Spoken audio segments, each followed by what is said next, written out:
Esto es Hora Clave en la 92.9 y radiolaclave.cl. 8 de la mañana con 1 minuto. Bienvenidos a esta Hora Clave en el último día hábil de la semana. Mañana Viernes Santo, día feriado no irrenunciable. El debate que terminó en nada, ¿no? Nada. Bienvenidos a esta Hora Clave de hoy junto a Frank Huerta. ¿Cómo estás, Carlos? Carlos Creich, siempre aquí también junto a nosotros en esta Hora Clave, como decías tú, recargada de información en una semana corta pero intensa, sobre todo políticamente. Sí, vamos a estar comentando eso.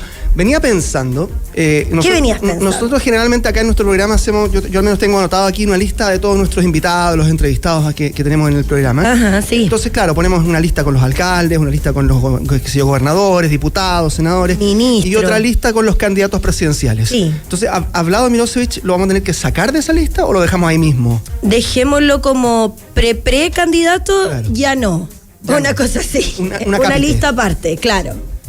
Bueno, vamos a hablar de eso. Sí, Vlado Milosevic, que ya no es candidato porque ha prestado su respaldo a Carolina Toá. Eso se va a confirmar, eso sí, obviamente de manera formal el día de hoy, cerca del mediodía, en un acto ahí en París, Londres, pero ya no es prácticamente candidato presidencial, no irá a la papeleta. Y ahí hay un punto, cuando uno a veces en estas conversaciones que tenemos con los candidatos de cada una de las colectividades, uno le pregunta, bueno, pero ¿cuál es su objetivo? ¿Cuál es su fin?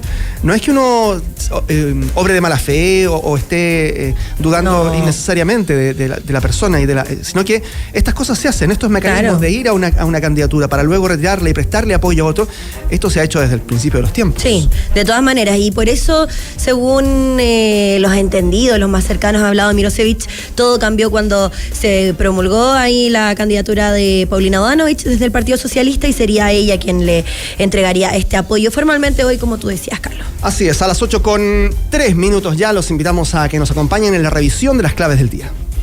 Las noticias más relevantes en 90 segundos. Lo esencial para empezar tu día bien informado. Estas son las claves del día. Clave 1. La candidata presidencial Evelyn Matei aseguró que el golpe de Estado de 1973 era necesario y que era inevitable que hubiesen muertos, argumentando que el país iba derechito a Cuba. Sus declaraciones causaron polémica y fueron respondidas por el presidente Gabriel Boric, quien sostuvo que la dictadura fue criminal e ilegítima y que nada justifica las violaciones a los derechos humanos. No solo el presidente Gabriel Boric. Sí, bueno, hubo hartas respuestas, incluso, vamos a estar revisando, hubo respuestas desde su propio sector, o al menos desde la derecha, digamos. Claro. La derecha, la ultraderecha, dependiendo de cómo se le quiera llamar a las candidaturas de Kaiser y Kast, que criticaron también a Evelyn Matei porque dicen que utiliza electoralmente este argumento para tratar de acercarse a ellos. O sea, a nadie le gustó. No le gustó a nadie. Ni los más cercanos para allá, ni los lejanos del otro lado. A nadie. Porque el tema de la dictadura sigue siendo complejo de abordar. Supuesto. Y esta es una demostración, ¿no? Para que ustedes se den cuenta. A ver, yo era muy chico, el año 90, cuando Chile cambia a la democracia, pero algo de recuerdos tengo. Yo me imagino que tú no. No, yo no. Yo nací en el 94. En muchas personas... Pero por supuesto sé. Democracia, sí, yo ya nací en democracia. Muchísimo. Hoy día la mayoría de las personas que vivimos en este país no tiene recuerdos tan sólidos de la dictadura.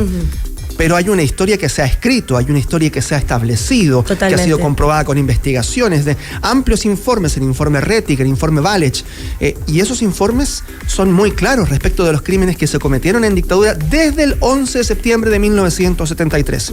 Por eso es que discutirlo, si bien...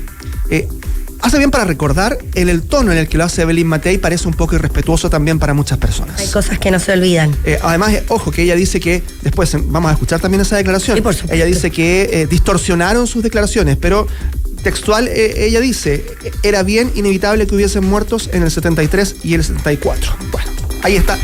Eso es una versión o una frase que dice ella en la mañana respecto de otra que después dice en la tarde. Quizá entregó más palabras de las necesarias. Evelyn Matei, vamos a ver cómo eso avanza. Clave 2. El diputado Tomás de Rementería fue ratificado por el Partido Socialista como reemplazante de Isabel Allende en el Senado tras días de tensiones internas. El parlamentario agradeció la designación y destacó la labor de Allende, señalando que la vara que deja es alta. La presidenta del Partido Socialista, Paulina Bodanovich, por su parte explicó que la ratificación debía pasar por la Comisión Política tras el retiro inicial del oficio que generó polémica. mal manejo del Partido Socialista. Ayer estuvimos con Paulina Bodanovich. Y ayer le preguntábamos ambos a Paulina Bodanovich respecto de si, a propósito de la palabra inevitable, ¿no? Si era evitable que se llegase a esto. Porque al final Tomás de Rementería sí es el que va a ocupar el escaño de Isabel Allende. No hubo muchos otros nombres en la órbita. Entonces, el pataleo de algunos sectores, incluso por ejemplo, el propio Fidel Espinosa, un histórico del Partido Socialista, cuando dice es bien antidemocrática esta determinación. Bueno, claramente aquí hay una muestra. Ojo con esto, porque el Partido Socialista lo que quiere demostrar con la candidatura de Paulina Bodanovich es que ellos son capaces de entregar gobernabilidad al país. Pero ¿cómo ofrecen gobernabilidad si a pocos días de que Paulina Bodanovich sea elegida como la candidata, ellos no dan señales de gobernabilidad al interior de su propio partido, cuando hay posiciones tan disímiles respecto de el mecanismo de reemplazo de Isabel Allende en el Senado? Así es que claramente esto es una jugada muy en falso para el Partido Socialista, distrae además un poco el foco de las primarias, que ya vienen acercándose cada vez más. Lo mismo ocurre en la derecha con Evelyn Matei. Se empiezan a pisar callos entre ellos mismos los candidatos, y eso debilita un tanto también la posición que el electorado puede tener al momento de mirar y decir cuál es la mejor opción. Clave 3. El ministro de Seguridad, Luis Cordero, advirtió que un eventual vínculo entre el alcalde de Macul, Eduardo Espinosa, y la Garra Blanca representa un riesgo para el sistema institucional. La reacción surge tras la difusión de un audio en que Espinosa supuestamente pide apoyo a la barra de Colo-Colo durante su campaña. Cordero afirmó que debe ser el propio edil quien entregue explicaciones al respecto, obvio. Y las entregó, y las vamos a estar desarrollando también en nuestra hora clave.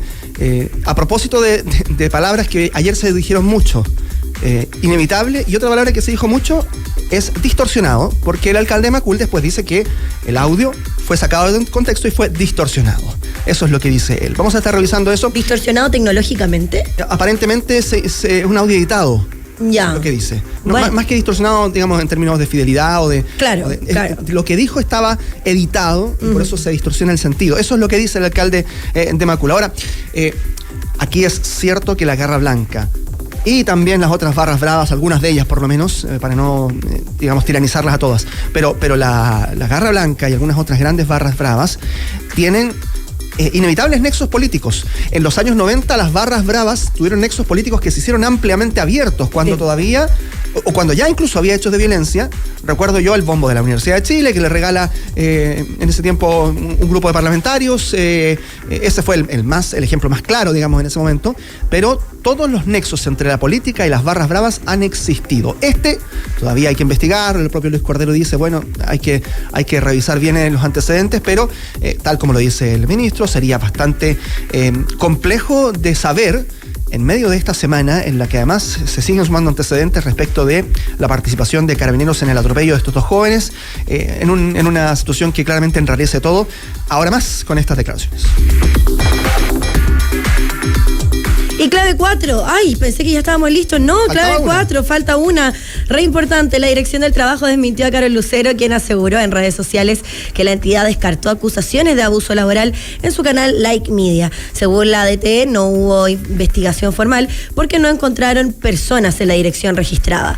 No hay resolución ni pronunciamiento, solo se cerró el proceso por falta de antecedentes, aclaró la directora regional Carolina Campos, dejando abierta la posibilidad de una nueva fiscalización. Claro, lo que dice la Dirección del Trabajo es que el documento que tiene Carol Lucero para decir que no hubo ningún tipo de investigación en contra de Like Media, la empresa a la que él representa, es un oficio ordinario, digamos, es un documento que no sustenta que el proceso de investigación haya concluido sin ningún tipo de determinaciones. Solamente que terminó el proceso de investigación, pero que eventualmente igual podría seguir avanzando o podría reabrirse al menos. No es algo perentorio en este caso, y Carol Lucero lo que hace es tomar esto y decir, bueno, aquí está, esta es la declaración que tengo de la Dirección del Trabajo para decir que estoy en lo cierto. Una vez más, a ver, esto que parece un poco trivial, ¿no? Frugal, como diríamos, me gustan esas palabras, un poco frugal lo de Carol Lucero.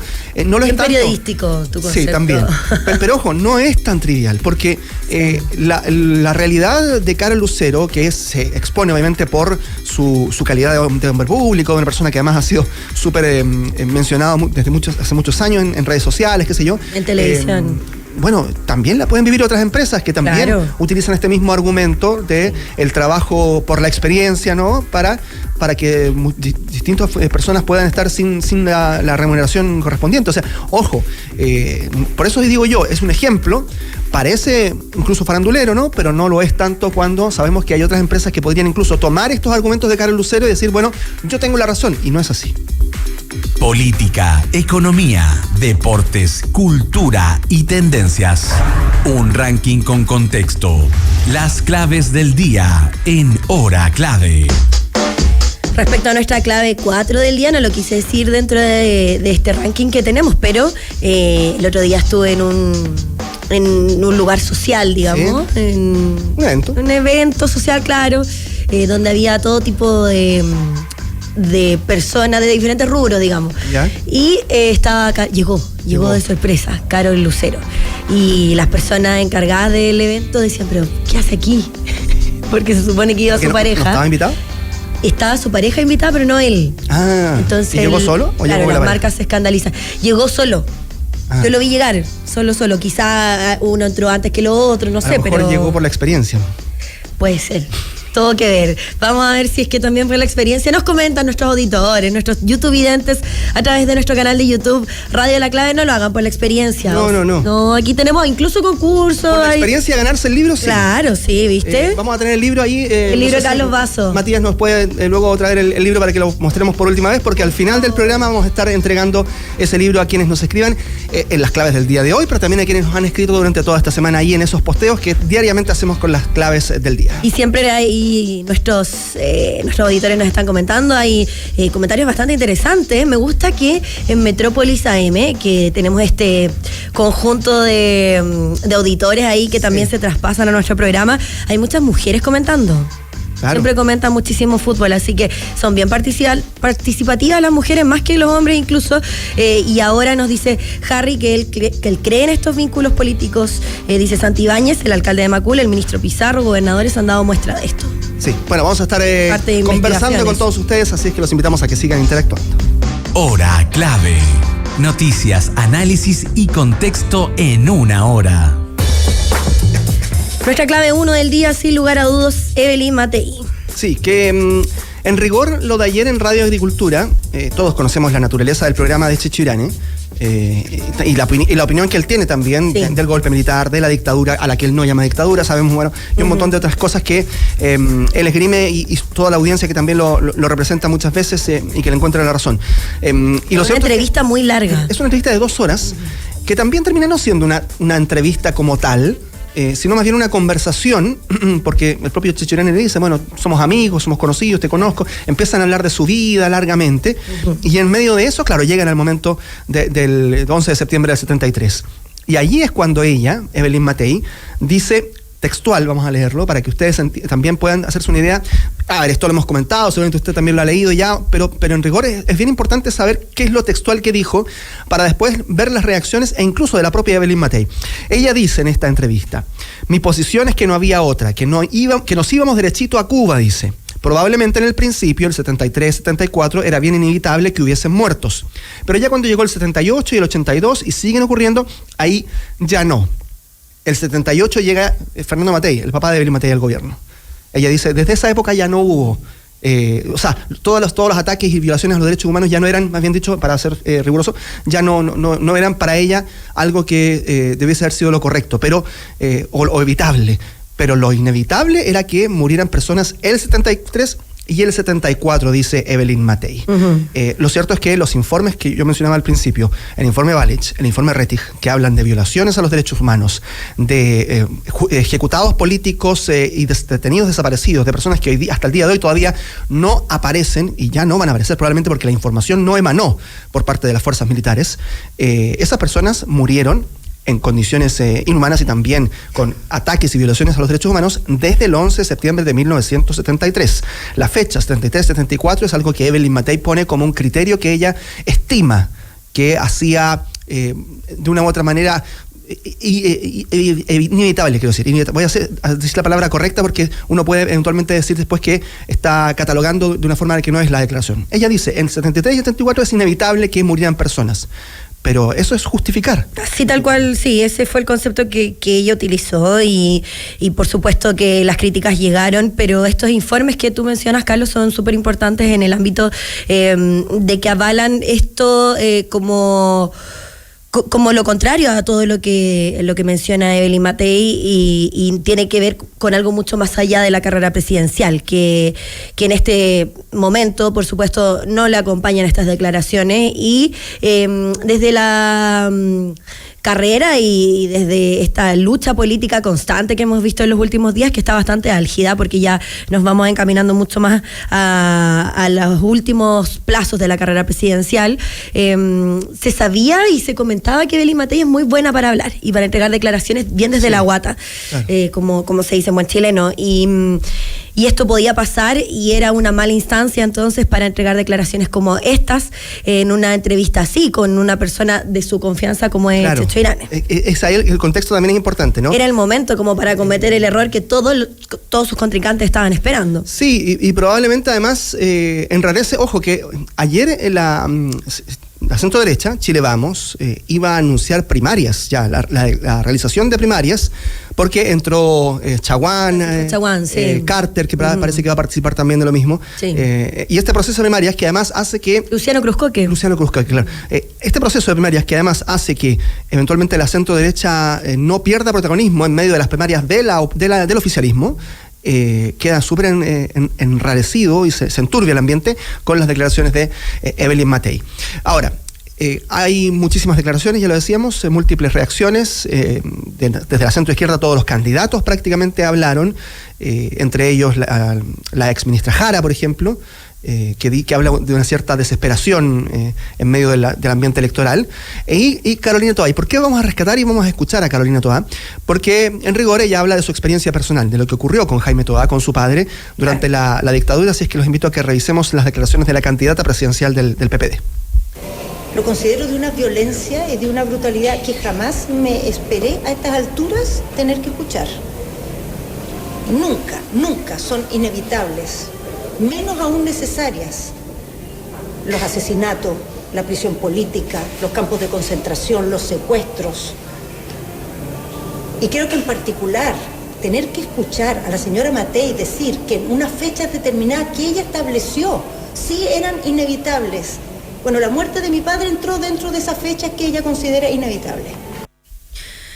Las declaraciones de Carolina Toá tras estas palabras también de Evelyn Matei van por supuesto en la línea de lo que tuiteó el presidente Gabriel Boric, que dice: el golpe de Estado en Chile no es justificable, la dictadura fue criminal e ilegítima desde el 11 de septiembre de 1973 hasta el 11 de marzo de 1990. Nada justifica los asesinatos, los desaparecidos, las torturas y el exilio, el año que sea, y también hace hincapié en diferentes años. Es importante hablar de la dictadura con las candidaturas. Sí. Es muy importante, perdona, que sí, lo que tú decías también antes de esta cuña de Carolina Toá, porque más allá de lo que dijera cualquier candidato, aquí también tenemos la experiencia de dos hijas de padres que tuvieron experiencias por supuesto diferentes, pero que esa historia no se olvida, más allá de que existan nuevas generaciones que van a votar por alguna u otra candidata o por ninguna, pero que van a estar en esta papeleta observando cómo también esta historia se arrastra y es inevitable. Claro, y ojo que,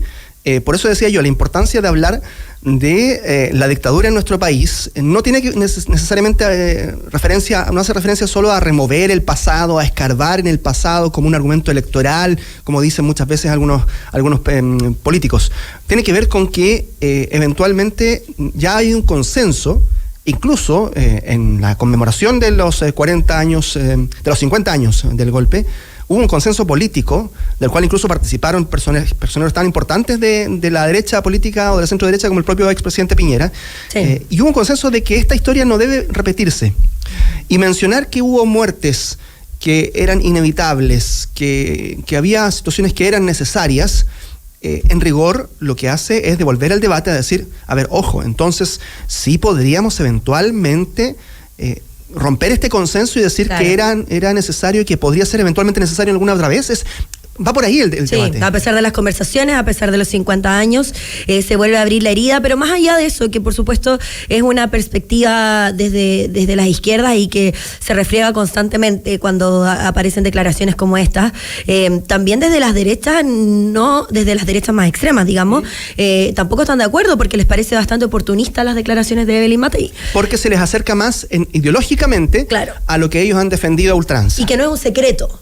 Que no es un secreto, que no es... A ver, ojo, no es un secreto la postura de Evelyn Matei respecto... O sea, Evelyn Matei, recordemos que fue a defender a Augusto Pinochet cuando estaba detenido en Londres. Es hija de un general que participó del periodo de la dictadura. Están las imágenes de los abrazos que salen una y otra vez en redes sociales. Entonces su historia personal uno no la puede desconocer, existe. Sí.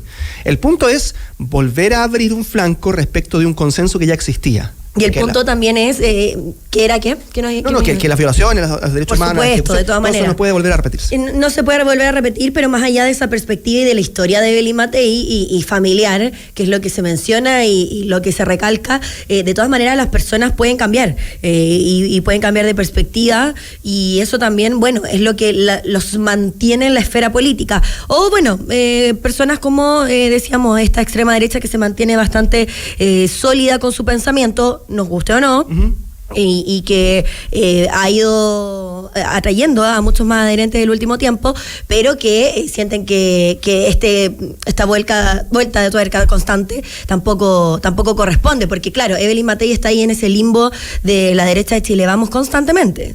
Pero es un limbo que también es ayudado por la extrema derecha. Porque de todas maneras. A ellos les conviene que Evelyn Matei también esté en ese limbo. Claro. Ojo con eso. Bueno, vamos a escuchar a Evelyn Matei porque después en la tarde, cuando ella ya dio estas declaraciones en la radio, que fueron cerca de las 11 de la mañana, y después luego viene todo el revuelo que causan estas frases, ella dice lo siguiente. El golpe fue lamentablemente el resultado de un fracaso colectivo.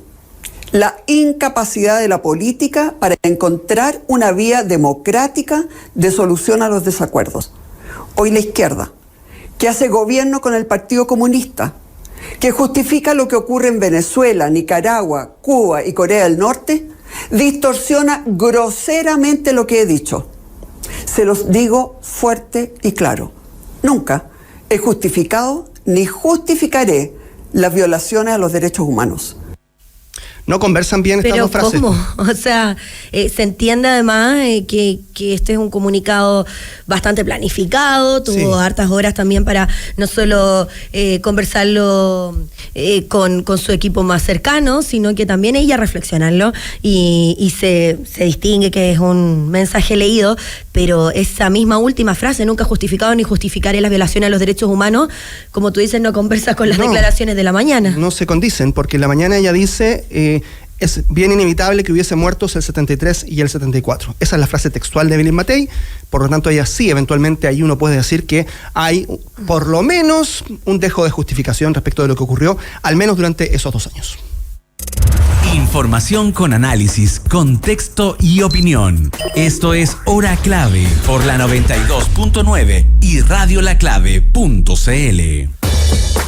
8 de la mañana con 24 minutos. El audio que Juan Cristóbal Guarelo publica respecto del alcalde de Macul y su eventual relación con la Garra Blanca dice... En su canal de YouTube, La Hora de YouTube, King Kong. Claro, Guarelo publica este audio que dice, en una conversación que hace Eduardo Espinosa, alcalde de Macul, con algunos personeros de la Garra Blanca, dice: por supuesto que si a mí me va bien, los voy a apoyar con todo, conozco a muchos de ellos, necesito que me apoyen, para que todos los colocolinos, los guerreros, los de la filial de Macul me puedan apoyar con sus familias, con su gente, y podamos este 26 y 27 de octubre poder abrazarnos como los colocolinos nos abrazamos semanas y semanas. Ese es el audio que se puede captar de esta declaración que Juan Cristóbal Guarelo, el periodista, publica con la voz del alcalde de Macul. El cuestionamiento es que también estamos en una era en que cualquier publicación puede ser editada, como decíamos, puede ser desvirtuado.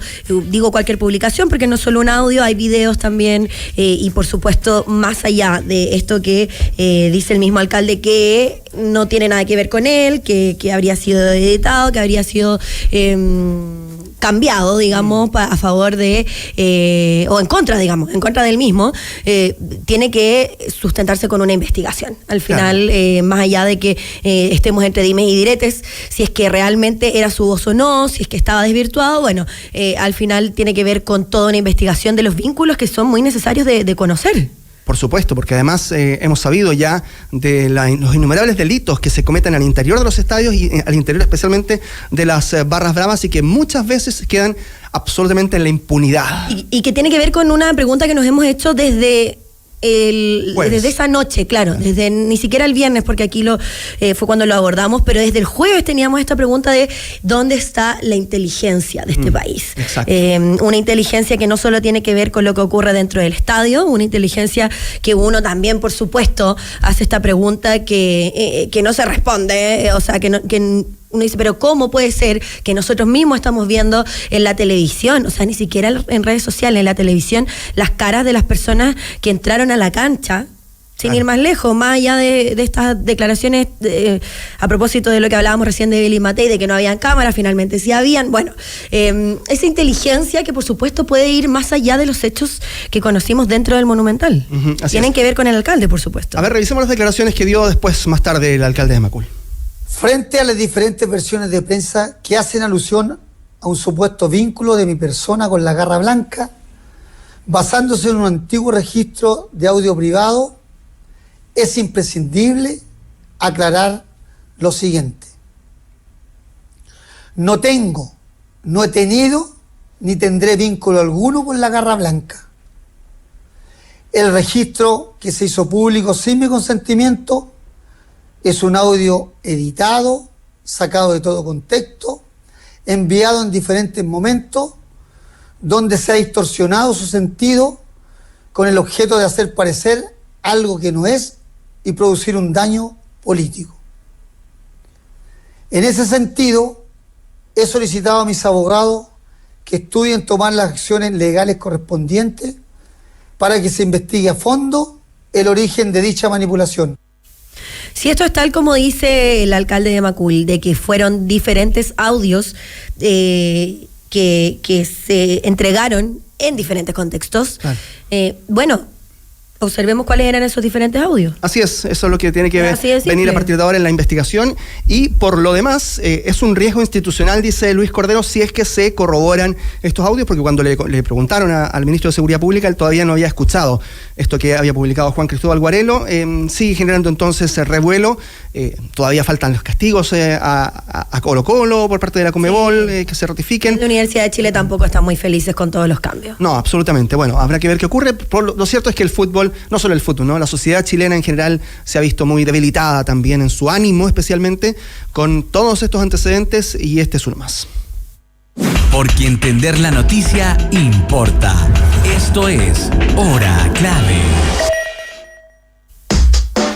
Y a esta hora, a las 8:28, hablamos de Amati, que es un café tostado semanalmente en su propia casa de tueste con diferentes variedades como arábico y blends. Ingresa a cafeamati.cl y conoce todo sobre el mundo Amati, que es la cualidad de un café fresco.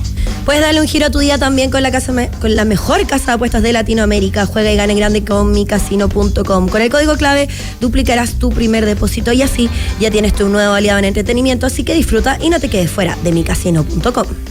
No es el titular, pero completa la historia. Esto es el dato que faltaba en Hora Clave. Si ya había generado impacto mundial la noticia de la muerte del actor Gene Hackman en Estados Unidos, en Nuevo México, las imágenes que ayer reveló la policía de Nuevo México, de Santa Fe en este caso, son impactantes. Muestran el camino que hacen los policías cuando llegan a la casa de Gene Hackman y se encuentran con desorden, ropa tirada, pero además mucha basura, un abandono absoluto en el que estaba el actor ganador de 2 premios Oscar junto a su esposa, y donde además se corrobora la tesis del por qué muere ella primero, que muere por hantavirus, y es que estaba infestada de ratones la casa. Impresionante, basura, ropa, diversos artículos es lo que se ve en estas imágenes de un desorden sin igual, y se puede observar la jaula ubicada en el baño donde fue encontrada una de las perritas de esta pareja que falleció por deshidratación, no fueron solo ellos. Porque ella estaba encerrada, había otro perrito que tenían que estaba vivo y que estaba al lado del cuerpo de ella, asustado obviamente, sin saber qué hacer, en medio de una desolación absoluta que no solo muestra el impacto por lo que fue Gene Hackman en vida, ¿no? Uno de los protagonistas importantes de una gran época del cine estadounidense, sino también de saber la realidad de muchos adultos mayores, de muchas parejas que mueren en la más absoluta soledad, aún cuando en su vida hayan sido exitosísimos. Después terminan, esta era una mansión, la de Gene Hackman, una mansión gigante, pero ellos estaban encerrados en una parte, en un ala de la mansión, y ahí quedaron abandonados a su suerte, entre ellos el propio actor, que muere al final también luego de un paro cardíaco, una serie de dolencias, cuando ya llevaba varios días solo, casi una semana después de que murió su esposa. Tuvo complicaciones cardiológicas que fueron lo que lo llevó a la muerte. 8 de la mañana con 30 minutos, hacemos una pausa y regresamos.